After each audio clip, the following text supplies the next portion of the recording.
Hey everybody, welcome to whatever this is. I'm whoever I'm supposed to be, and as ambiguous as that might sound, tonight's video is going to be covering an equally ambiguous time period in Beatle history. Of course, I'm talking about all of the releases that the Beatles have given us as a band and as solo artists from, well, this time last year right up to what they are offering us currently.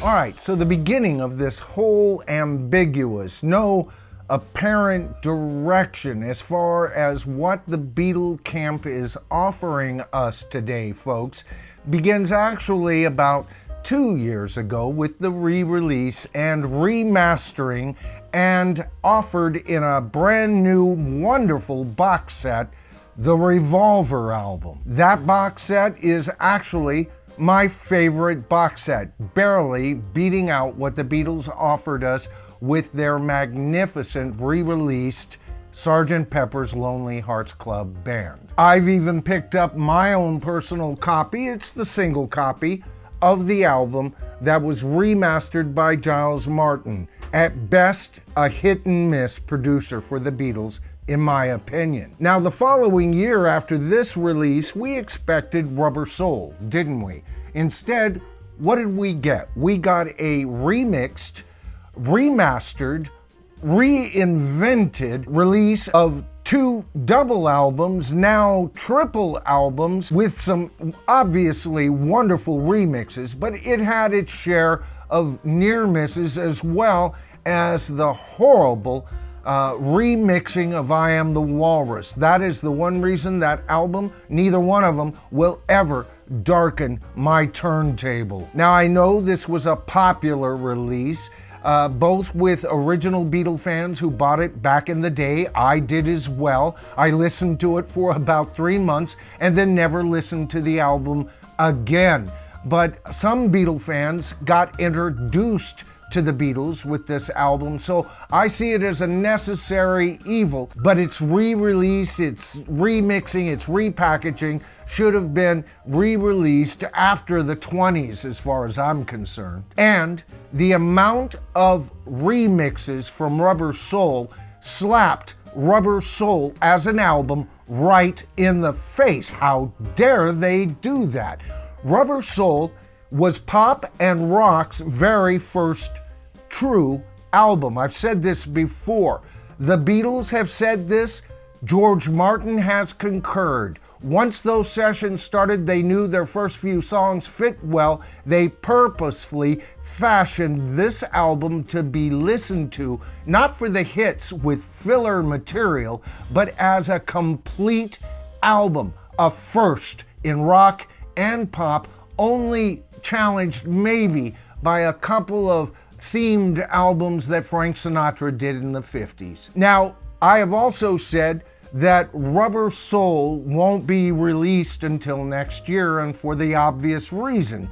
Now, anyway, that's because next year it will be Rubber Soul's 60th anniversary, so obviously they had to add filler this year. And by filler, I mean both from ex-Beatles, you know, their solo material, all the way to what they are offering us as a band right this second. First of all, how is it that we got a 50th anniversary edition of Band on the Run in February of 2024? Its 50th anniversary would have been 2023, but it was, I believe, purposefully held back to this year, and for a couple of reasons. First of all, Paul didn't want it competing with the excellent selling Red and Blue albums, and on top of that, Paul was probably worried that the excellent sales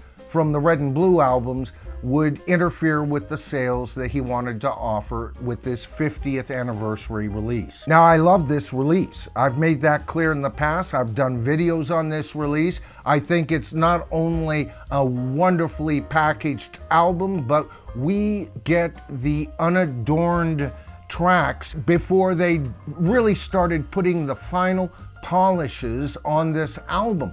And if you're a true McCartney fan, you're going to want to listen to these because nothing is cluttered up. Everything is very bare bones, and I love this release. But I'll tell you, there was another reason why he held off to 2024, and that's because he was going to release this album. Of course, this album, for the very first time, contains everything from a televised Wings session. We're going to get a movie later on this year, and it's really the only Wings album to feature just Jeff Britton on drums. So Paul kind of paired up both of these releases, and I think he also did it for yet another reason, and that was he was combating sales against the Lennon estate when Lennon released his excellent album. I like the album.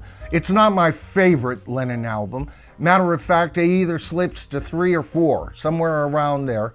And of course, I prefer his excellent Plastic Ono Band album, and I love the Imagine album as well. So it slips into 3rd or 4th place. But when they released it in box form, I couldn't believe what I was seeing and the interest. You know, I'm getting so tired of estates of long dead rock stars reinventing that long dead rock star's original vision. And nowhere is it more apparent than with this release. You know, come to think of it, the whole cube package presentation of Mind Games was like a bowl of Lucky Charms. Nothing sustaining but lots of glitzy little tiny marshmallows put in, and we, like children, as collective children, bought into it. As far as John and Yoko go, I'm happy for both of them. They found love, they sustained each other, a wonderful love story, but in my opinion, Yoko Ono only served to greatly diminish the man's solo career. Of course, we got a release from Ringo, enough said, and just recently we have been regaled with the re-release, remixing, reinventing of George Harrison, probably his 3rd or 4th best album at best, Living in a Material World. And the same estate shenanigans continue even there. You know what? I don't give a damn what Paul McCartney's daughters or son,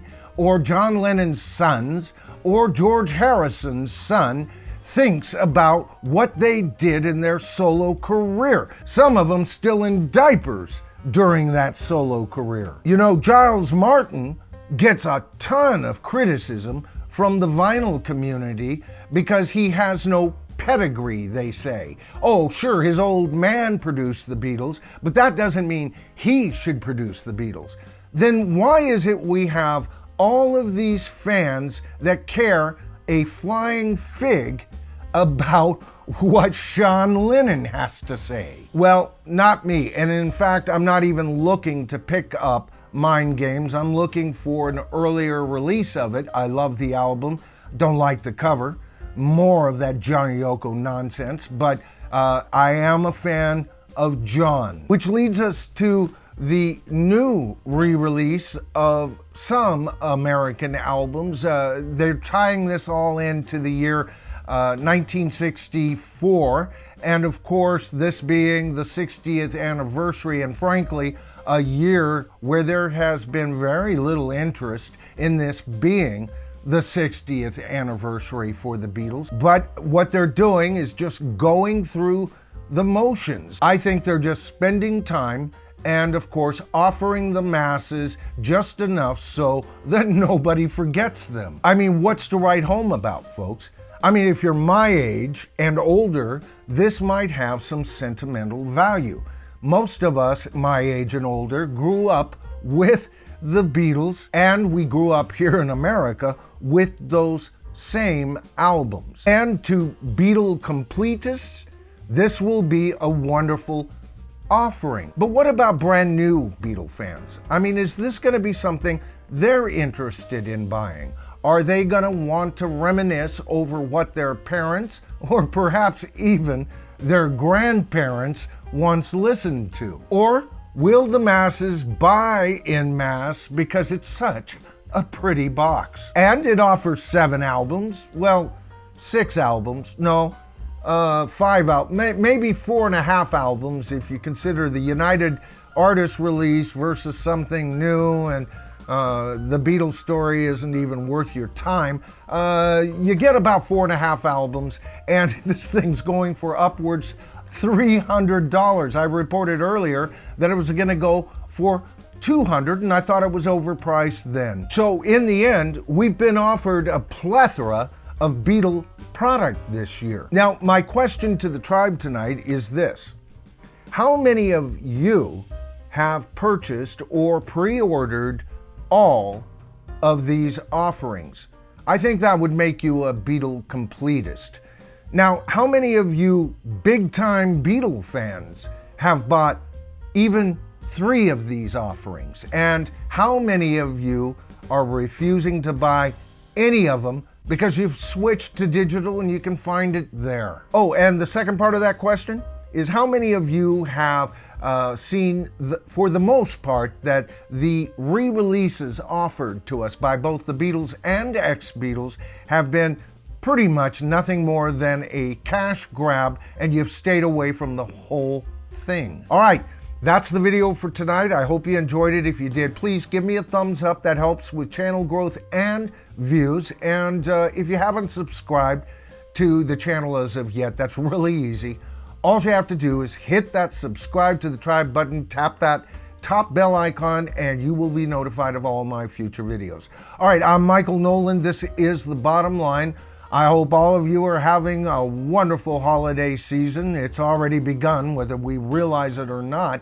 And let me know your thoughts on this video in the comments, because it's in the comments, wait for it folks, where we prove that we are the tribe.